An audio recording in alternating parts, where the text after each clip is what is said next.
guys, it's Dawn Marie with Custom Comfy Crochet, and today we are going to learn how to make this easy infinity scarf. I've been doing a lot of back to basics type crochet videos, and that's because I've noticed there's just an influx of people right now wanting to learn how to crochet.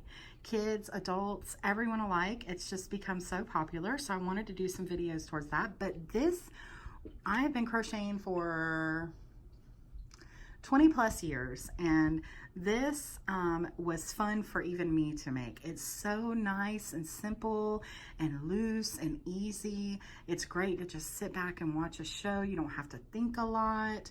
And I see a lot of people asking for videos like that or tutorials like that. They just want to do something that is just really simple and easy. And guys, this is the one. So not only is it beginner friendly, it is for people who've been crocheting for years. Okay, so this infinity scarf is, okay, I can't really show you on camera, but like it's about it's about 50 inches long. How about that? Okay, it's about 50 inches long, and the base starts with 125 chains. Now you can make this as long this way as you want. The 125 chains is going this way, and then you crochet up like this. Okay, hope that makes sense. So but we are not going to join those 125 chains together. A lot of videos for the infinity scarf will tell you to chain 125 or more, however many you want, and then they ask you to join the chain at the end. And let me tell you guys, I don't care if you've been crocheting for 50 years, there is going to be a very high likelihood that when you do that very long chain and then you join it at the end, it is going to get twisted. It just is. I don't care if you put your phone on it and hold it. I don't care what happens. They just get twisted. So that is not something I do. So what we're going to do is when we get done doing all of this, we're going to join it together with an invisible join using the same colors. Okay, so let's get into the materials. And if a lot of that didn't make sense and you're a beginner, I'm going to explain it as I go.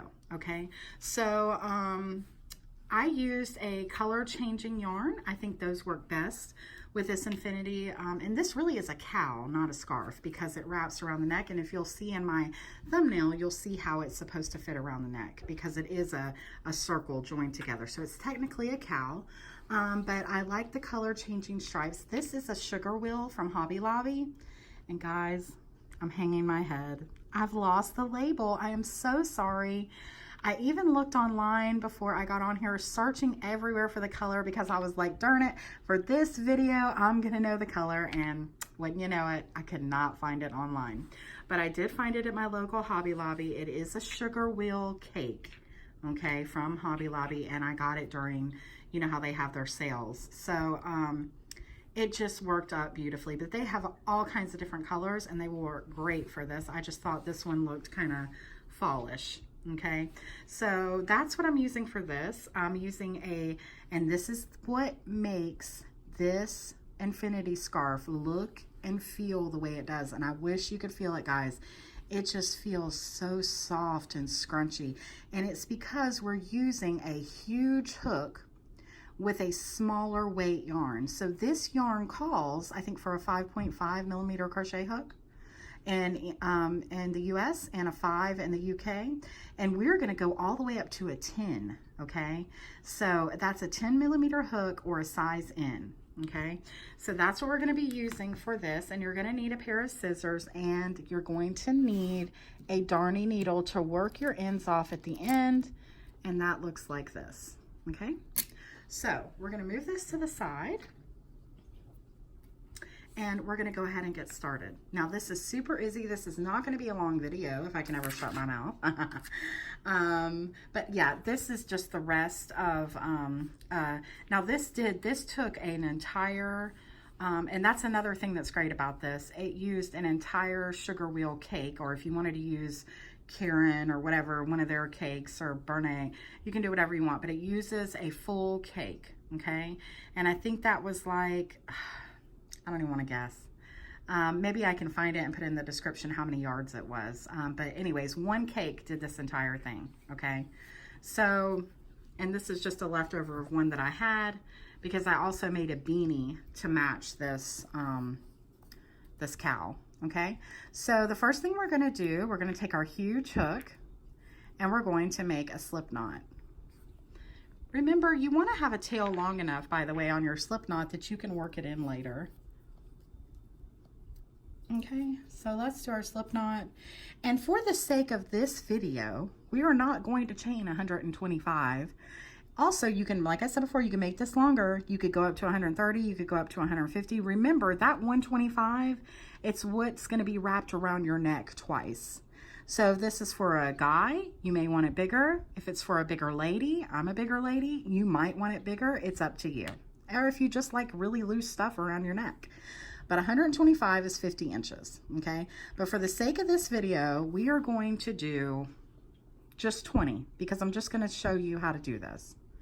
Okay, so we're going to chain 20. 1, 2, 3, 4, 5, and look how loosely I'm chaining. And also the hook is going to make it huge. 6, 7, 8, 9, 10, 11, 12, 13, 14, 15, 16, 17, 18, 19, and 20. And then we're going to do one more for our turn. So that means we want to keep our count of 20. So in order to do that, we need to chain one more so that when we go to turn and do our first single crochet, we haven't missed any of that. So we're going to keep our count, okay? So basically you're going to chain 21. Now, if you're doing a count of 125, you're going to, 125, you're going to do 126. If you do 130, you're going to do 131. So you're just going to add one no matter what your count is, okay? So then after we do that, and we've done, this is what it looks like. It's very loose, okay? We're going to go all the way down and do single crochets. Okay, so the second chain from the hook, so not this one, the one where our loop is coming out of, but the next one over, we're going to do a single crochet. Now for this bottom row that we're doing here, we're going to go through both loops. Now, it's very important that when you go down, you do it the same way. So I prefer to go through both of those top loops there, like that. But if you want to go through just like this one here, you can do that if it's easier for you, just this top one here. But you need to make it consistent all the way down. So make sure that you're going through the same loops all the way down so that it looks nice and even. So I'm going to go into this first one and I'm going to put one single crochet. Again, I'm just doing this very loosely. Now because this is so loose, it can be hard to find your stitches. So always look for the pretzel-like thing, okay? So right here we see this whole pretzel thing going on. So we know that that's another chain that we need to put our hook in. Now do you see that? That just went through the top. If you're finding it easier to work that way, then just do that all the way down. But I'm going through both. So I'm going to do a single crochet. And again, I'm just keeping these very loose.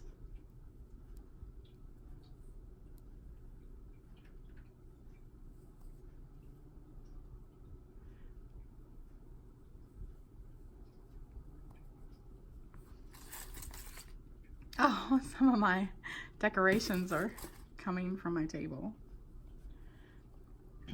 And as you can see, there's another little pretzel thing. So I'm going to go under there. But yeah, you just want to keep this really, really loose. And it's going to look almost so loose and messy that you're going to think maybe this isn't right. But I promise you it is. Do you see that? It just almost looks funky, but I promise it is right. Okay. And remember, you're going to want 20 single crochets going back. So if you want to count, if that'll make it easier for you, you can do that.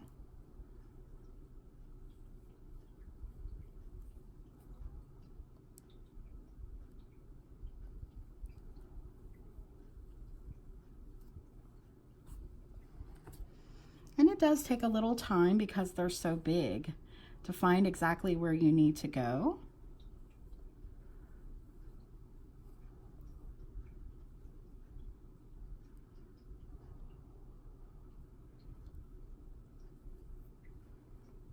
So this first row, and you're gonna have like 125, so it'll take you, like I said, you know, it's very laid back and relaxed. This first row may actually take some concentration, just trying to get through the bottom there, but after that it's easy sailing.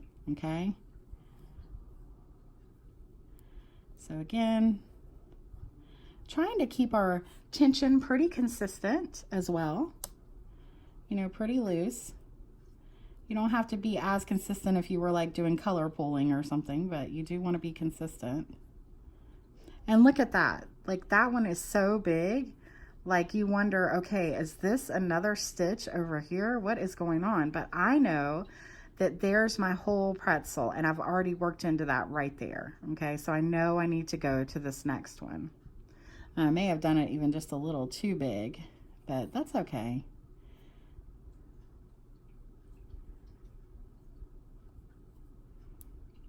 It'll all look good in the end. And going through those top 2 loops will kind of loosen your stuff as well. So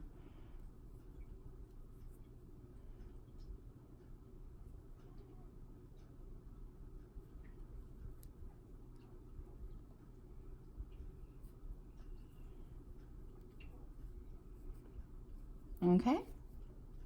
So we've gone all the way down with our 20. It may be a little bit, you know, tangled up. When you have more chains than mine, I think it's a little bit easier.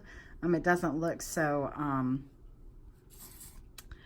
so twisty because you've got such a long chain.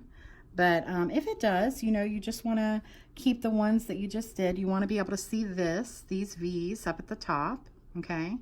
But what we're going to do now, and this is going to be for you even after you do your 125, I'm just doing a smaller one. You're going to chain 1, remember, keeping everything loose. You're going to turn your work, and then you're going to work into the back loop of this very first previous single crochet. So you're working right in to that back loop, okay? And then you're going to do that in the next, working only in the back loop, do another single crochet. And again in the next, in the back loop, working a single crochet. And we're just going to keep doing that all the way down. So let me show you. Again, just keeping it very loose. Okay, and I see there, I want to go right through this back loop.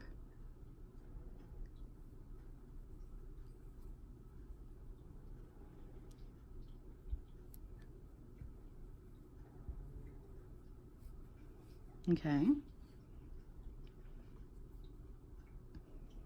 I'm going to do this one row with you, but guys, this is it. This is how easy this infinity scarf is, or cowl rather. You literally just go down in the back loops for every single row. And that is what makes it such a stretchy, lovely goodness, is because you're working into these back loops using this humongous hook. So it's keeping everything nice and loose. Okay.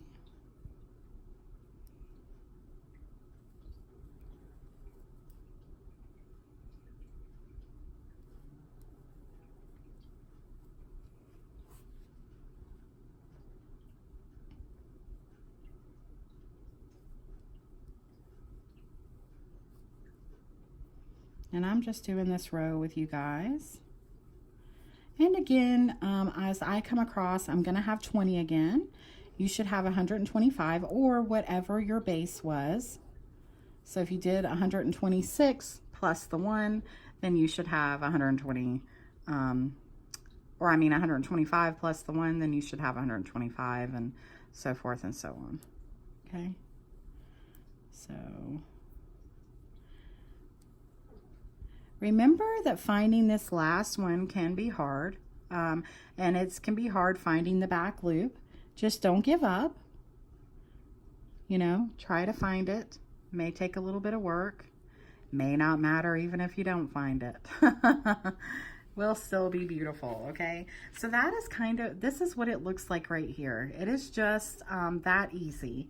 You're just going back and forth. So again, you would chain 1, you would turn your work, and then you would go into this first stitch here and put a single crochet, then into your next, working in the back loop only, single crochet, working in the back loops all the way, okay? And that was in the back loop for the first as well, the first one I did. So you just keep going down, and you know, it just keeps getting bigger and bigger and bigger, and then it'll eventually look like this. Okay, so I completed a little swatch. I'm going to put this off to the side because now you know how to do it. You just keep going back and forth, back and forth, back and forth. But I did this little swatch here for you because I wanted to show you how we're going to put this together. So this is a little miniature scarf. I mean, yeah, cowl, whatever. It's miniature, okay? So this is the huge one, and this is the little one, okay? So, but I wanted to show you how to join these together. Okay, so what you would do is yours would obviously be mega long, and it would be, oh, and to let you know, I did do, okay, if this is the thickness you want, I did 1, and this is the way you count. You just count your ridges. 1, 2, 3, 4, 5, 6, 7, 8, 9, 10, 11, 12, 13, 14, 15, 16. I did 16 rows. 16 rows of the back and forth that I just showed you. And this is how wide it gets. And because of that, because of, like I said before, and I'm repeating again, the stitches that we're doing in the back loops and the big hook, it is extremely stretchy. Look at that. And that makes it wonderful for a cowl, okay? But you could make it bigger. I did 16. I've known people to go up to 18. So that's all up to you and what you want to do, okay? But to join this together, what you're going to do is you're going to simply find the side that you like best. They're pretty much the same. But if you have a little nick somewhere, or you have something you want to hide, you want it to be on the inside, okay? So let's say... I'm going to turn mine over because my end is over here, and I want to make sure that I use that part. Okay, so I'm going to go ahead and knot off. So we're pretending that you're all done with your scarf, and you just can't believe how beautiful it is. And now we're going to put this together, okay? So what we're going to do is we are going to use the corresponding color for each thing, okay? This is very important.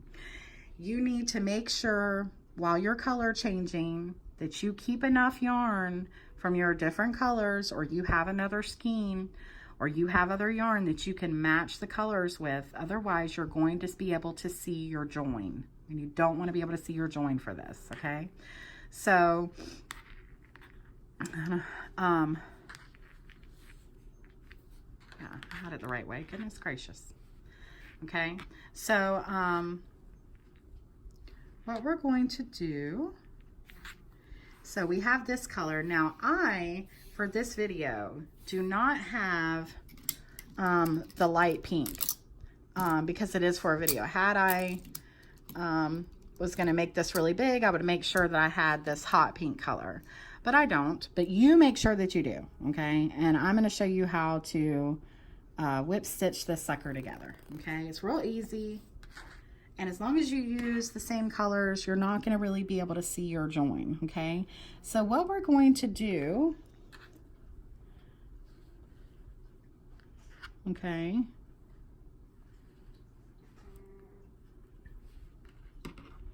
and I'm just trying to make sure that I have this right. If I was to keep going, it would go up. So actually, you would be joining this together. Sorry, just wanted to make sure, and I knew that that wasn't right because the ends didn't look right. Okay, so I got myself confused because I did this little swatch and I'm like, whoa, wait a minute. But technically you would turn it over this way, okay, not the other way.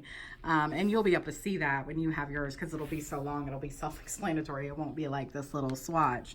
And I hope I'm not confusing you guys. But anyway, so you've ended here. You've got your yarn that you ended with. You got a big piece of that. And then you've got the other colors that you need. And then you're going to start pushing this together. And so you would just take one loop and another loop and go through. And one loop and another loop and go through. And you would just do this all the way down, okay, until you got it all together. Now, I did do 2 of these, and one of them I did not do the colors correctly on, and I want to show you what that looks like and why I'm reiterating so many times to make sure that you have the same colors. Okay, first of all, as you can see that through there. When I turn this inside out, you can't really see it so much, but I'm going to show you in the other one how you can see it. But that's how you whip stitch this together. You just go back and forth, working through one loop and the other loop and going all the way down, okay? And then that's how you join the cowl together, and it will end up into a big circle, okay? Now, and then you would work in your ends. Now, I want to show you what happens with this one. This is another one. I did a couple of these in the same color because I plan on doing this one. This is what happens when you use the wrong colors, okay? Now this is the inside, but this is also the outside. Do you see? It's not too bad up here because they're similar colors, this maroon. But once you get into this light pink and this gray, boy, you can really tell that there is a join there, and you do not want this. So you want to make sure that you are using the same colors and then going through one loop in the back. So what I'm going to do is, to fix this, I'm going to cut all this, and I'm going to find some yarn in my stash to match all this together, because I'm not going to sell anything that looks like that. So that's why I'm telling you to just keep the colors that you need for this so that you can join it together. But this is how you would join it. Of course, obviously you can see why I was confused. It's like this little piece compared to that. But yeah, so you would be done with your big piece here, okay? Be like this long. And then you would just take the ends and join them here together, doing what I just showed you to do on the small swatch that we have, okay? Using the corresponding colors. All right, so I told you guys it was easy and simple, no complicated stuff here today. And I'm gonna keep doing the voting on there. I think that's so much fun, where you get to vote for what your next tutorial is gonna be. So I'm gonna keep doing that, with also adding in some different back to basics type things. The next video I'm going to do is going to be about how to crochet and what tension is about. I'm going to do some simple, you know, how to crochet. So that's going to be my next video. So thank you for watching, guys. Please like, subscribe, and share if you're on Facebook or YouTube. Do all those wonderful things. Thanks again for watching, and happy crocheting. Bye-bye.